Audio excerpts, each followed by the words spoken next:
Today on Better Book Clubs, tips for virtual book club discussions.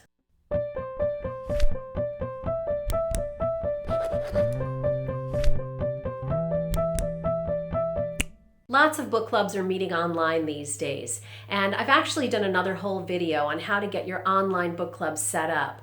But today I want to draw some knowledge and expertise from my teaching experience in the classroom with a hybrid model and tell you a little bit more, 6 tips on how to run a virtual discussion in your book club more effectively. The tips I'm going to give you today are all based on using Zoom, but a lot of them will translate into other platforms as well. So if you're using Zoom already for your book club meetings, you're probably familiar with the chat function.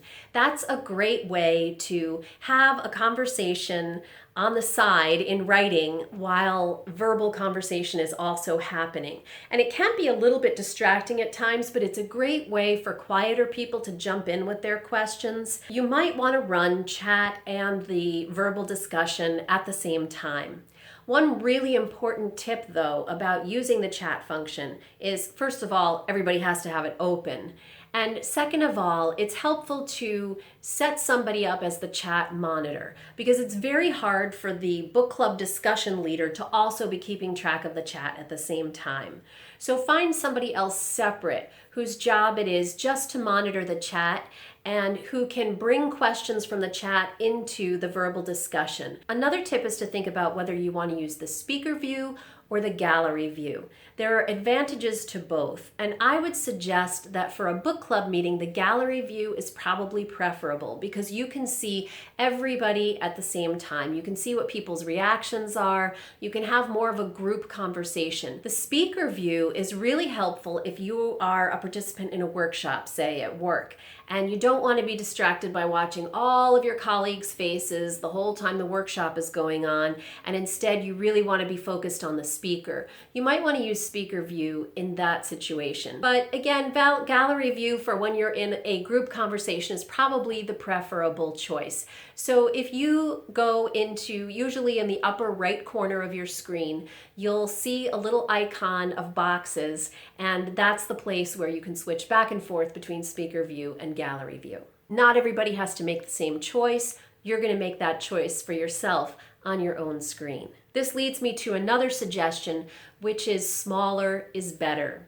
So if you have a pretty big book club, say 20 people, it's going to be really hard to have what feels like a fluid, natural conversation on Zoom. Whereas if you have only 4 or 5 people, it's actually possible to kind of keep track of where everybody's at and have a little bit more natural feeling conversation. The thing that gets in the way on Zoom is that there's a little tiny bit of a delay. And so when we're in the room with each other, we can sense when somebody is about to speak by their body language, but that's not going to happen on Zoom because somebody's movement that's anticipating speaking is happening just a little bit too slowly for the rest of us to catch on to. So the smaller the better. If you have a really big book group, you might even consider splitting yourselves off into 2 separate Zoom meetings for the purposes of the discussion, and then maybe getting together at the end and sharing some takeaways. Having a smooth conversation also, because of that delay, is going to depend on having a little bit of a system for talking. So what happens on Zoom, as soon as people become aware of that delay, is they hold back and they wait to see if anybody else is going to say anything,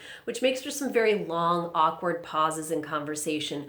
Or 2 people will jump in at the same time, but because of the lag time, sometimes it takes a little bit longer for them to realize that that's happened, whereas in person, that sorts itself out pretty quickly. So it would be helpful to have some kind of a system for your discussion. It might be something like literally going around the room, keeping in mind that everybody's screen is going to look a little bit different, although the new Zoom actually does have a function where you can set it so that everybody's screen looks the same.